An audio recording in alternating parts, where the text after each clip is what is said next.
30 सितंबर 2024 mister William flight number 19216 में बैठते हैं।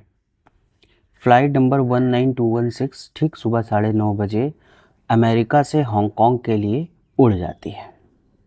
अब रास्ते में मौसम बहुत ख़राब था। मिस्टर विलियम को बाहर का मौसम देखकर कुछ घबराहट हो रही थी। अचानक से एक बहुत ज़ोर की लाइटनिंग स्ट्राइक यानी कि बिजली का झटका एरोप्लेन पर पड़ता है और सभी यात्री अचानक बेहोश हो जाते हैं। अब हम देखते हैं कि जो फ़्लाइट 19216 थी वो एक लूप होल यानी एक ब्लैक होल से होते हुए अचानक गायब हो गई। जब सभी पैसेंजर्स को होश आता है तो वो देखते हैं कि उनकी फ़्लाइट 30 सितंबर 1960 में दुबई के एयरपोर्ट पर लैंड हुई है। ये देखकर सभी पैसेंजर्स बहुत ही सरप्राइज़ हो जाते हैं, हैरान हो जाते हैं और उन्हें ये समझ में नहीं आ रहा होता है कि आखिर ये क्या हुआ। ज़ाहिर सी बात है, जब एक अनजान एरोप्लेन जिसकी जानकारी एयरपोर्ट वालों को नहीं है तो वो उनमें एक अफरा-तफरी का माहौल बन जाएगा। उसी तरह दुबई एयरपोर्ट पर जब एक अनजान फ़्लाइट नंबर 19216 लैंड करती है तो एयरपोर्ट अथॉरिटीज़ को समझ में नहीं आता कि अचानक ये एरोप्लेन और इतना एडवांस्ड एरोप्लेन कैसे यहाँ पे लैंड कर गया। अब दुबई एयरपोर्ट के सभी जो ऑफिशियल्स थे वो उस फ्लाइट के पास जाते हैं और एक-एक करके सभी पैसेंजर्स को उतारते हैं और सभी से रिक्वेस्ट करते हैं कि वो प्लीज़ वेटिंग रूम में जा कर के आराम से बैठें। लेकिन जो भी दुबई ऑफिशियल्स बोल रहे थे, हालांकि वो इंग्लिश में ही बात कर रहे थे अमेरिकन सिटीजन से, फ़्लाइट में जो भी पैसेंजर्स मौजूद थे उनको दुबई ऑफिशियल्स की कोई भी लैंग्वेज समझ में नहीं आ रही थी। एयरपोर्ट ऑफिशियल्स इस बात से ज़्यादा परेशान थे कि हम लोग जो भी बात इन पैसेंजर्स से कर रहे हैं ये उसका जवाब नहीं दे पा रहे हैं और जो भी जवाब दे रहे हैं वो दुबई के ऑफिसर्स को समझ में नहीं आ रहा। यानी कि जो पैसेंजर्स थे उनको दुबई ऑफिसर्स की लैंग्वेज समझ में नहीं आ रही, बल्कि वो इंग्लिश में बात करने की कोशिश कर रहे थे उनसे। और जो दुबई ऑफिशियल्स हैं वो भी इंग्लिश में ही उन पैसेंजर से बात करने की कोशिश कर रहे थे, लेकिन फिर भी दोनों एक दूसरे की लैंग्वेज को बिल्कुल भी समझ नहीं पा रहे थे। अब एयरपोर्ट ऑफिसर्स सभी पैसेंजर्स में से एक पैसेंजर को बुलाता है और वो थे मिस्टर विलियम। तो वो मिस्टर विलियम को एक अकेले रूम में ले जा कर के कुछ पूछताछ करने की कोशिश करता है, क्योंकि सारे पैसेंजर्स में अफरा तफरी का माहौल था और वहाँ पे सही से पूछताछ हो ही नहीं पा रही थी। तो जब वो मिस्टर विलियम को अकेले एक रूम में ले जाके पूछताछ करने की कोशिश करता है, तब भी मिस्टर विलियम जो भी बोल रहे थे वो लैंग्वेज दुबई के ऑफिसर को बिल्कुल भी समझ में नहीं आ रही थी और दुबई का ऑफिसर जो भी कह रहा था मिस्टर विलियम से वो मिस्टर विलियम को समझ में नहीं आ रहा था। एयरपोर्ट ऑफिसर मिस्टर विलियम का पासपोर्ट मांगता है। मिस्टर विलियम अपना पासपोर्ट एयरपोर्ट ऑफिसर को देते हैं, लेकिन एयरपोर्ट ऑफिसर पासपोर्ट पर कुछ ऐसा लिखा हुआ देखता है जिसे देखते ही वो शॉक हो जाता है। पासपोर्ट पर लिखा हुआ था ऐसी रेमा फो सिलबुपेर, ऐसी रेमा फो सिलबुपेर। ये अजीब सी भाषा थी। वर्ड्स तो ये इंग्लिश के थे, अल्फ़ाबेट्स जो थे ये इंग्लिश के थे, लेकिन ये कोई भी सेंस नहीं बना रहे थे। इसलिए दुबई ऑफिसर को ये समझ में नहीं आ रहा था कि ये पासपोर्ट आखिर किस देश का है या कहाँ से इशू किया गया है। और ये सिर्फ मिस्टर विलियम के साथ नहीं था, जितने भी पैसेंजर्स उसमें उस फ्लाइट में बैठे थे फ्लाइट 19216 में, सभी पैसेंजर्स के पासपोर्ट पर ये अजीब सी ही लैंग्वेज लिखी हुई थी जो बिल्कुल भी समझ में नहीं आ रही थी। अल्फ़ाबेट्स इंग्लिश के थे लेकिन वो कोई सेंस नहीं बना रहे थे, कोई वर्ड नहीं बना रहे थे। अब जब एयरपोर्ट ऑफिसर से ये प्रॉब्लम सॉल्व नहीं हो पाई तो उन्होंने अपने एक special officer mister Ali Sheikh को बुलाया, जो कि एक सीनियर ऑफिसर थे। अली शेख एक एक करके सभी पैसेंजर्स का पासपोर्ट लेते हैं और चेक करते हैं। अली शेख को ये समझ में आ जाता है कि ये जो भी पासपोर्ट हैं इन पर एक ऐसी लैंग्वेज लिखी हुई है जो बिल्कुल भी समझ में नहीं आ रही। उसे वो डिकोड करने की कोशिश करते हैं लेकिन डिकोड नहीं कर पाते।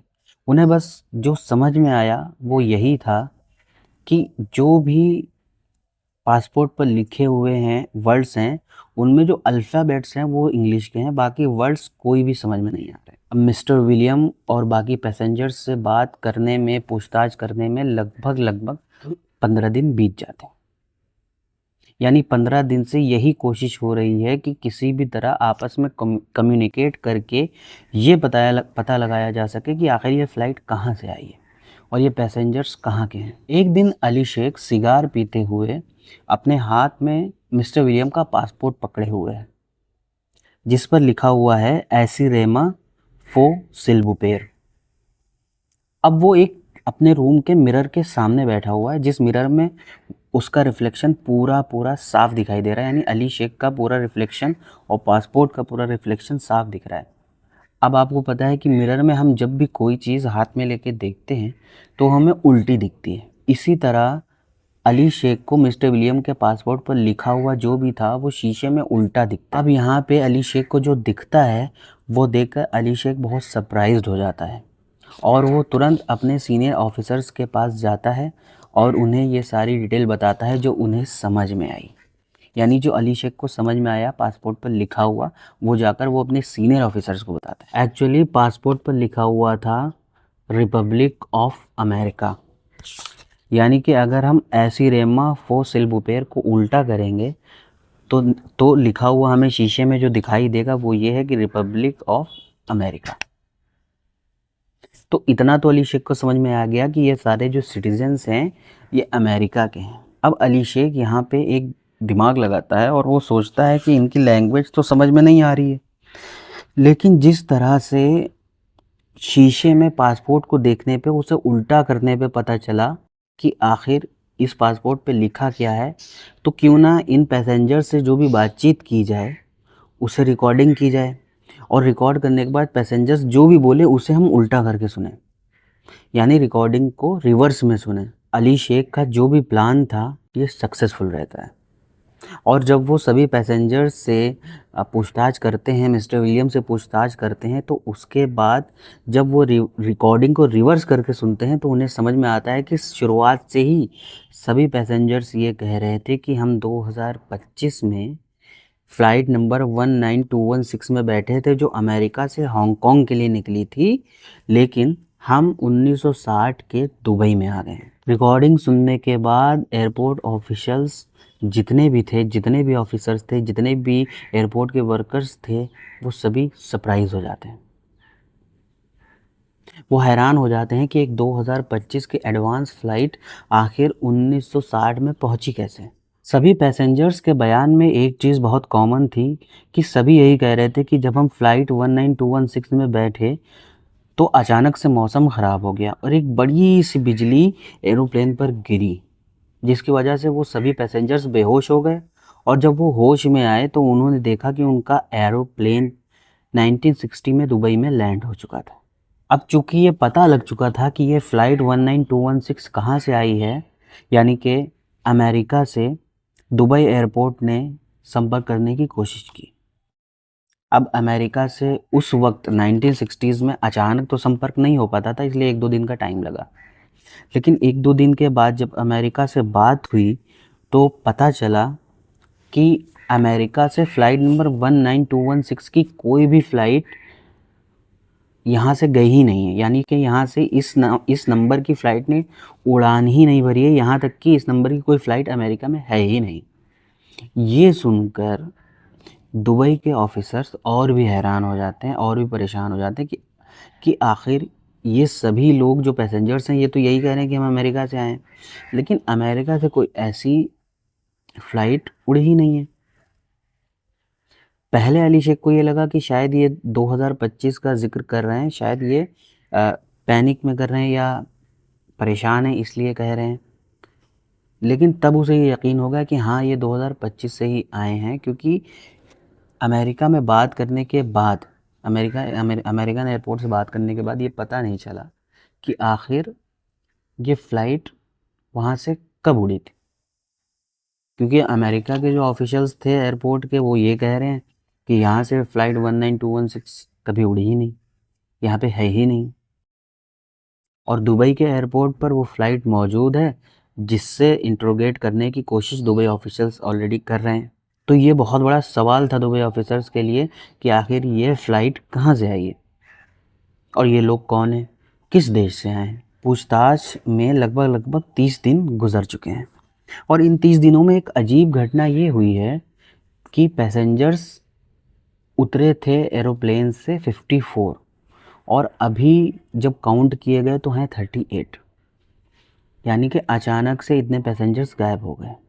अब ये भी एक सवाल दुबई एयरपोर्ट अथॉरिटी के सामने खड़ा हो गया कि आखिर इतने पैसेंजर्स अचानक गायब कहाँ हो गए, और इतनी हाई सिक्योरिटी थी वेटिंग रूम के बाहर कि कोई भी पैसेंजर बिना परमिशन के कहीं जा ही नहीं सकता था, इवन वॉशरूम भी नहीं जा सकता, और उन्होंने किसी को एयरपोर्ट से बाहर जाने भी नहीं दिया। तो आखिर ये इतने पैसेंजर्स गायब कहाँ हो गए। अब अगले दिन सुबह जब ब्रेकफास्ट का टाइम था तो एयरपोर्ट का जो ऑफिशियल था जो सबको खाना वाना खिलाता था सारे पैसेंजर्स को, वो सभी के लिए खाना लेके आता है और वेटिंग रूम का दरवाज़ा खोलता है, और खोलते ही वो शॉक हो जाता है। वो देखता है कि वेटिंग रूम पूरा का पूरा खाली पड़ा है, वहाँ पे कोई भी पैसेंजर नहीं है। वो भागते हुए एयरपोर्ट ऑफिशियल्स के पास जाता है और उन्हें ये बात बताता है कि वेटिंग रूम में कोई भी पैसेंजर नहीं है।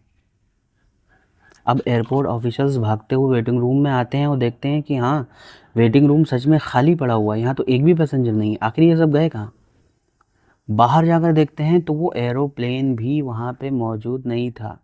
एक चश्मदीद के मुताबिक, वहाँ के एम्प्लॉय के मुताबिक, वो ये बता रहा था कि मैंने देखा कि सारे पैसेंजर्स बैठे हुए थे लेकिन धीरे-धीरे गायब हो रहे थे, और मैंने एरोप्लेन को भी गायब होते हुए देखा। अब आज भी ये सवाल है दुबई अथॉरिटीज़ के लिए कि आखिर वो प्लेन कहाँ से आया था और कहाँ अचानक गायब हो गया।